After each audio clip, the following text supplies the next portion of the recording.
Kunj, you look like a schoolboy today. Yeah, right. You're a schoolboy. Studious. Don't buttoned up. Buttoned up. I have a lot of neck now, I realize. Should I do my top button too? Oh my I don't God. think so. All right. For this segment, we have the honor of being joined by Andy Bernstein, who is founder of headcount.org. I think many people out there are familiar with Headcount, especially music fans. Welcome, Andy. Thank you for being here and joining us. Thank you. It's great to see you all. It's good to see you too. Well, maybe for those who don't know, would you like to tell us just the basic idea of what Headcount is all about? Sure. Headcount, we've been around about 15 years, doing a little more than that, doing voter registration in the music scene and the entertainment world. So we started out very much in the core jam scene. Mark of the Disco Biscuits is my co-founder. And the first bands we worked with were Mo and Michael Franti and Leftover Salmon. And then that summer, we ended up on tour with The Dead. We're touring that summer, Dave Matthews and Phish. And then since then, it's really expanded out. And so this year we did Billie Eilish tour. Last year we did Ariana Grande. During the pandemic, we've done a lot more in the digital space. We partner with Spotify, and Global Citizen is a big partner of ours now. We're rolling out a big campaign with them. So it's it's all about just taking the power of music and harnessing it toward democratic participation. How many people have you guys registered to vote to date? So it's a little over 700,000, and that's as of September, early September. I think it'll grow hopefully by anywhere from 50 on the low end, 100,000 on the high end over the next 6 weeks, because it always comes in really big right before the deadlines to register to vote. And that's just what you could track, I'm sure, just the headcount message getting out there over and over through various platforms and festivals and partners of yours when you guys are doing, having each musician across the music spectrum just putting up signs on voter registration day. That's probably not as easy to track. So I'm guessing it's probably over 1 million plus. Oh, yeah. What we are tracking is we track what we call voter actions, and that's like somebody asking for their absentee ballot on our site or visiting an information page. And we just added that up for the year, and we're already at 1.4 million. So that's like specific things that somebody did. They like texted us or something like that. So yeah, for everybody we register, there's another maybe 10 people who are doing something else that helps them vote. And then there's probably 10 people on top of that who are just hearing the message. And I think that last part is probably in some ways the most important, because our messengers are musicians. Our messengers are people of great influence who have a strong spiritual connection with the individuals who are their fans. And, we all know the power of music, and we know that when somebody is in a live music setting, which we all remember fondly, that your like brain is open, your soul is open. And when we can bring a message about the power that we have as citizens, as a collective, I really do believe, there's no way to measure it, but I really do believe that we're reaching people that will never know we're reaching, and they might not even know we're reaching them, because it sort of gets planted deep within your soul. And it really comes down to your role as a citizen in this country. And right now, the role of citizens in this country is sort of in jeopardy. There's just so much angst around the voting process and so much potential interference that we're at a point now where if we don't step up and we don't really assert our rights, those rights, just when it comes to voting, can be taken away. And this is something that I think that, wherever your politics are, there's strong feelings about voting systems right now. And is our system fair? And is our system truly representative of the will of the people? And you can ask people on different sides of the fence, and they'll have a different view of what the problems are, but everybody agrees there are problems. And we're working really hard to try to address some of those problems, because registering voters is only half the battle. It's actually getting your vote to count. That's the next step. And then there are other steps after that, in terms of being an active citizenry and keeping elected officials accountable. But we got to get to November, and there's just a lot to be done between then and now. I remember my first encounter with you guys or hearing about you guys. I was just so excited, honestly, that there was someone that was on the scene that took the initiative to do this, because I think that there's a lot of shame around not knowing your voting rights, or just like knowing just how to vote. You like be registered to vote. Some people do it like when they get their license or whatever. But actually, you can answer this question: is how do people register to vote, and how do they know that they're registered to vote? Well, I'm glad you asked that. And sometimes I even forget myself, because we're doing this every day, how, some things that might be second nature to somebody are a mystery to someone else. And there, as you said, there is no shame in that. There's no shame in not knowing something, as long as you just take the steps to try to know it. We start knowing nothing. We learn it all. But in most states, you can register to vote online, and you can go to our website, headcount.org, and register to vote online. And there's a lot of other things we have there. You can check your voter registration status. And that's something every American should do before October 4th, because 16 million people 16 million names will come off the voter rolls between the last election and now. And some of those people, it's legit. They're deceased. They moved. They registered in another place. And some of it is not legit. And if you haven't voted in the last two elections, in some states, there are kind of tricks where they're not supposed to take you off the voter rolls. But there could be things like they send you a postcard, like a nondescript postcard. And if you don't answer it, then you're taken off the voter rolls. And that is very intentional. It is intentionally they're almost trying to not get noticed. And so everybody should check their voter registration status. You can do that at headcount.org as well. You can sign up for an absentee ballot if that's how you want to vote. Early voting, which is actually what we recommend as the single best way to vote in person early. And there's lots of other things. You can find out where your polling place is closer to election day, find out what's on your ballot. We're going to add something to the website about how to talk to friends who might not vote. And that's something I think we can all identify with, because we all know people who don't vote. About half of young people don't vote. So if you have friends, you know people who don't vote. And how do you have that conversation? We recommend doing it in a way that isn't judgmental. Nobody likes having a finger waved at them. Just try to listen. There are a lot of reasons that people don't vote. And we encourage people to have that conversation, because, your friends and family, you have a lot of influence over them. Studies actually show that the number one factor on getting someone to vote who isn't a frequent voter is their friends and family, more so than TV advertising, more so than mail, more so than even like musicians. So all of us are empowered to influence our surroundings, and having that difficult conversation with friends who don't vote. It isn't that difficult if you kind of know what they might say and are prepared with good responses. So we're putting some of that on our website that we're going to roll out mid-September. Yeah, I feel like I just literally about 30 minutes ago signed up for my absentee ballot. And I only did that because I'm living in Denver but registered in New York. And the DMV has been closed due to coronavirus. So I just requested my absentee ballot. But I did feel, like Nikki was talking about, almost embarrassed to search where I was going to go to get my absentee ballot. And it's good to know you could just go to headcount.org and get that. Yeah, we make it really easy. We've had tens of thousands of people get their absentee ballots. And then what we do is, if they request the absentee ballot through our website, then we'll follow up with you and we'll take you through the process. And this process is not a simple process. For one thing, and it varies by state, but in most states, it's a two-step process. You request your absentee ballot, you get it back, then you fill it out and mail it in. And there are a lot of things that can trip you up when doing it. Some states require a stamp, some don't. I just read that Ohio requires 2 stamps. If you make a stray mark, it might not count. If you tape it shut rather than lick it shut, it might not count. And then you get into the things that really are tripping up a lot of people, which is signature match and lateness of arrival. Now, we think of things as like postmark. Well, postmark in about half the states doesn't mean crap. It's when your ballot arrives. And if it doesn't arrive by election day, your vote doesn't count. Now, here's a mind-blowing figure you're not going to believe.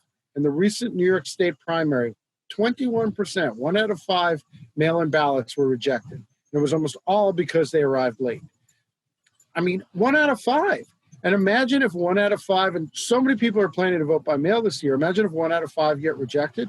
And when you further consider that because of the politicization of voting by mail, it's going to be a lot more Democrats that vote by mail than Republicans. So if you have a lot of vote by mail being rejected, it's going to favor one candidate over the other, one party over the other. And it's never been like that before because voting by mail was never politicized before. It didn't have a partisan bent or advantage. So now that it's been politicized, this could change the results of the election. So we want everybody to know that if you are going to vote by mail, do it. For one thing, get it in early. A lot of states have what's called a cure period, which is if there's a problem with your ballot, they'll call you. So get it in as early as possible. If you are anywhere near election day, don't put it in the U.S. Postal Service. Drop it off personally. You can drop it off at the county election office or sometimes in drop boxes. Every state but Tennessee, you can drop it off personally. There's a lot of ways to make sure your vote counts, but there's a lot of ways that your vote doesn't count if you're not careful. And the craziest one of all is that if your signature doesn't match what's on your voter registration, it can be rejected. And who remembers what their signature looked like the day they registered to vote? If you registered through the DMV, the good news is you'll see it on your driver's license in most states. So you can actually look at your signature and try to make it match. If you registered like on paper or something like that, really your best bet is almost to re-register, use a very good signature, and then use your best signature the second time. Now, this is the kind of thing that I got to admit, I do this for a living. I didn't know any of this till literally a few weeks ago. We're doing this 16 years, and none of this was on my radar. And I started reading up on it, and it's been in the news more, that this is millions and millions of people have been affected by this without even knowing. And it's come out more and more in the last few years. And we have a duty now to make sure that every American is educated about this topic and can make an informed decision as to whether they want to vote by mail or vote in person. And obviously the pandemic means, there are implications to voting in person, but that's why we recommend voting early. If you vote early, you don't have to wait on a line. You can do it before potentially, flu season is coming. And there's a fear that by November, the pandemic could get worse. It hasn't gotten a lot better and it could get worse. So if you are comfortable leaving your home, if you are going to stores and restaurants or whatnot, we recommend that you vote early in person, get it done, be there, and that is your best chance of having your vote count at a time when it's absolutely critical. That's a good point, especially with head count. I think maybe one of my first times registering, or my only time registering to vote, was at a music festival. So I don't know what my signature looks like from back then. So my best bet I'll tell you, Cringe, I know what you looked like back then. And, so you might want to check that out. And it's a real thing. Like you could, if you're going to vote by mail, what I would recommend to you, Cringe, is just re-register whatever address you're voting on. And, Colorado has a terrific voting system too. That's an all vote by mail system. Colorado has one of the most problem-free systems. It is a very high voter turnout and participation in Colorado. But if you want to vote in New York, I would recommend go to headcount.org, register again, be very mindful of your signature. There's no penalty for registering a second time. And this is one of those things that you never would think of in a million years. There was an article recently in Fast Company about this, and it literally was one of the first ever pieces of national press about signature match. So you're going to hear more about it in the coming weeks, I have no doubt. But now is the time for everybody to realize and prepare. You've sort of answered a lot of what my next questions were going to be already, which is great. But just to be clear, that signature match issue could still be an issue if you request an absentee or mail-in and even if you physically drop it off, that's still the same thing, right? Because you didn't show up and say, I'm here and go through the process in person. You're dropping it off. They could apply the same signature rule, right? That is correct, yeah. And that's why voting in person, once you vote in person, you're basically verified. They're saying this is you. And some states require ID. Some states, you're doing a match right there where you're kind of seeing your signature next to it. Every state varies. And it's just one of these things where it should be simple. And why isn't it simple? Well, sometimes it's just government bureaucracy and, incompetence or inefficiencies. And sometimes it's very purposefully not simple. And one of the things we know is that the people who are disproportionately impacted by these barriers are generally people of color and also young people. And that's not an accident. Come on. The people making these decisions are the people who've been elected to office, and the system benefits them. And they don't want the system to change. They don't want new voters coming in. They want the exact electorate that got them into office to continue to be the electorate. So we've got a lot of work to do as a country to tear down these barriers. I think there's more awareness of these things. I think that the social justice movement has opened a lot of eyes to where inequities and systemic racism exists. And it exists in our voting system in the most quantifiable way. Like, it is the differences in that. Just thinking about how long lines are at polling places. I saw a study a few years ago that the average Black person waits online, I think it was 2 or 3 times longer than the average white person. And think about how messed up that is. Like, we know how many people are going to vote in each location based on what's happened in the past. And sure, cities are more dense than rural areas, and that explains a lot of it. But what it doesn't explain is the under-resourcing. Like, cities are more dense, so have more voting machines. Like, that's a no-brainer. It's nice. I live in a small rural town, and it's nice. I don't wait online for anything. I don't even wait online at the DMV. But bottom line is, like, we know in a city what the numbers of people are. When you see these long lines and you hear these stories of people waiting 6 hours, this is 100% preventable because it happens every time. And the fact that it's not being prevented is systemic racism in its purest, most quantifiable form. And it's why it's so important that we as citizens ultimately make voting rights an issue that we stand up for, that we vote on. Right now, it's not like somebody's getting, and I think this is changing, but historically, people aren't getting elected by talking about voting rights. There are issues that people care about a lot, and voting rights isn't in the top 10. But I do think that there is now more awareness of that these are these fundamental democracy issues, and whether it's voting rights or gerrymandering or keeping money out of politics and all these things, we as citizens need to punish the elected officials that don't stand up for these things. And it's both parties. I mean, this is, let's not fool ourselves. There is just, if you look at within the Democratic Party primaries, how much shenanigans there were. Some of it, again, just incompetence, and some of it very purposeful. So for this coming election, what is your advice to the average voter, the average young voter? Well, I would say that, voting itself, if you plan it, and there are studies that show that those who plan their votes are much more likely, and it's just like anything else, you don't know what your situation is going to be right now on November 3rd, especially as it relates to the pandemic. So plan it out, figure out when you're going to do it, decide, are you going to vote early in person, check, recommended, or vote by mail, or vote on election day.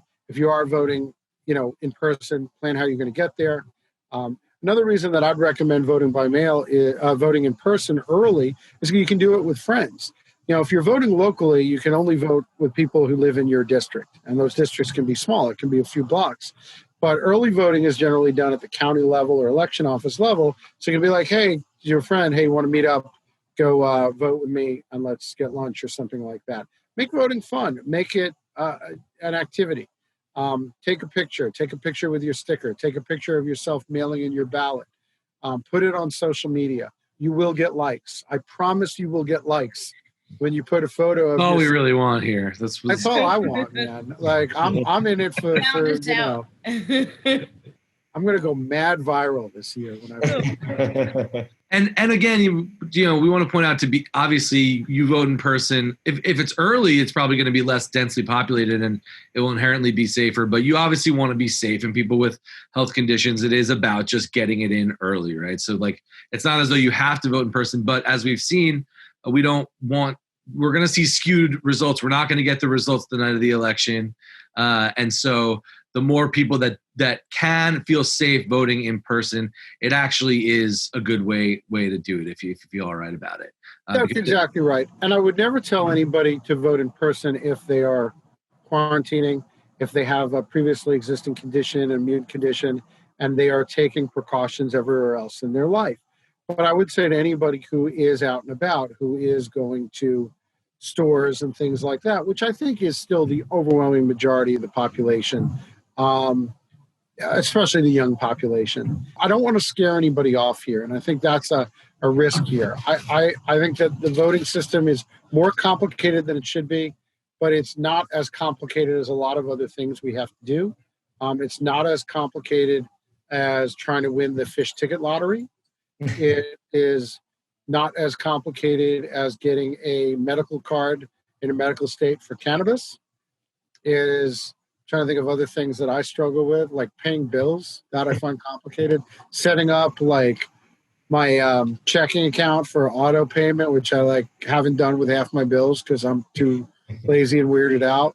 Voting is easier than all those things. Man, you've done such a good job of covering all the things I possibly could have thought of to ask about. So, now can I interview you guys? I don't know. I don't know if I have anything that you don't know already. Thank you, Andy. All right. Much love, guys. Thank you. Thank you.